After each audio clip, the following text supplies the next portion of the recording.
দিল্লির যন্তর মন্তরে কর্মসূচি চলছে। মথার তরফে এই কর্মসূচি সংগঠিত করা হচ্ছে। আপনারা প্রত্যেকে জানেন, মথার তরফে এই কর্মসূচির বার্তা গোটা দেশব্যাপী ছড়িয়ে দেওয়ার ক্ষেত্রে প্রয়াস নেওয়া হয়েছে। মথার নেতৃত্ব ডেভিড মুরাসিং পদব্রজে দিল্লি যাওয়ার প্রেক্ষাপটে এই কর্মসূচি এবং যে উদ্দেশ্যকে সামনে রেখে, যে দাবিকে সামনে রেখে মথার এই কর্মসূচি। দিল্লি থেকে ডেভিড মুরাসিং কি বলছেন আমরা একবার শুনব। অসংখ্য ধন্যবাদ। আজকে আমরা আগরতলা থেকে দিল্লি পর্যন্ত যে প্যাডেল যাত্রা, এই প্যাডেল যাত্রার অভিযানের অন্তিম দিন আজকে যন্তর-মন্তরে আমাদের যে প্রদর্শনী, সেই প্রদর্শনীর মাধ্যমে আজকে সমাপ্তি ঘটবে এবং খুব শীঘ্রই আমাদের মহারাজা এবং আমাদের বিভিন্ন যারা এখানে পার্টির ব্যারিয়ার, পার্টির বাধা, সেটাকে অতিক্রম করে যারা বিধায়করা, আমার ছাড়াই যে বিধায়ক মন্ত্রীরা এখানে যোগদান দেওয়ার উদ্দেশ্যে এসেছেন, ওনারা আসবেন।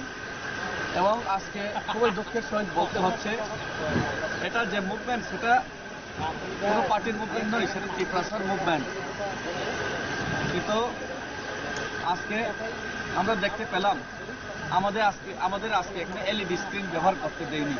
ত্রিপ্রাজ্যের মধ্যে ত্রিপ্রাসাদের যে বঞ্চনার, সেটার যে এলইডি স্ক্রিন, সেটা আজকে আমরা লাগিয়ে এখানে দেখানোর চেষ্টা করেছিলাম। কিন্তু এলইডি স্ক্রিনের প্রথমে পারমিশন ছিল, কিন্তু আমি মনে করি রাজ্য সরকারের আন্দোলনীতে আজকে এখানে এলইডি স্ক্রিন ব্যবহার করতে দেয়নি। শুধু তাই নয়, আমাদের পেদল যাত্রা শেষ দিনে আমরা পেদল পায়ে হেঁটে এখানে যন্তর মন্তরে আসার জন্য, সেটাও বাধা দেওয়া হয় প্রশাসনিকভাবে। ওনারা পায়ে হেঁটে আসার অনুমতিই দিল না। এবং এরপরে ওনারা বাস ব্যবস্থা করবেন বলেছেন দিল্লি পুলিশ থেকে। সেই বাসটা ব্যবস্থা করার কথা ছিল, কিন্তু হঠাৎ করে ওনারা বাসও দিতে পারবেন না, পায়েও হেঁটে যেতে পারবেন না। এইভাবে আমাদেরকে আজকে এখানে আমাদের সাথে আমাদের যে ডেমোক্রেটিক গণতান্ত্রিক আন্দোলন, সেটার মধ্যে বাধা দেওয়ার চেষ্টা হলো।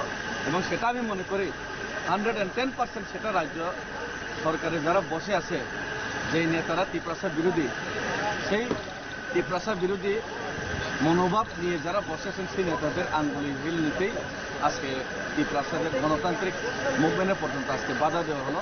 সেটা আমি ধিক্কার জানাই, সেটা আমি দুঃখ প্রকাশ করি। এবং রাজ্য সরকারের এহেন এই যে নেতাগণের এহেন যে ওনাদের যে কাণ্ড কীর্তি, সেটা ত্রিপুরা রাজ্যবাসী এবং ত্রিপুরা সরকার কোনো সময় মেনে নিবে না। আপনারা শুনলেন সেখানে দলের তরফে ডেভিড মুরাসিং এর বক্তব্য। দেখতে থাকুন PB24।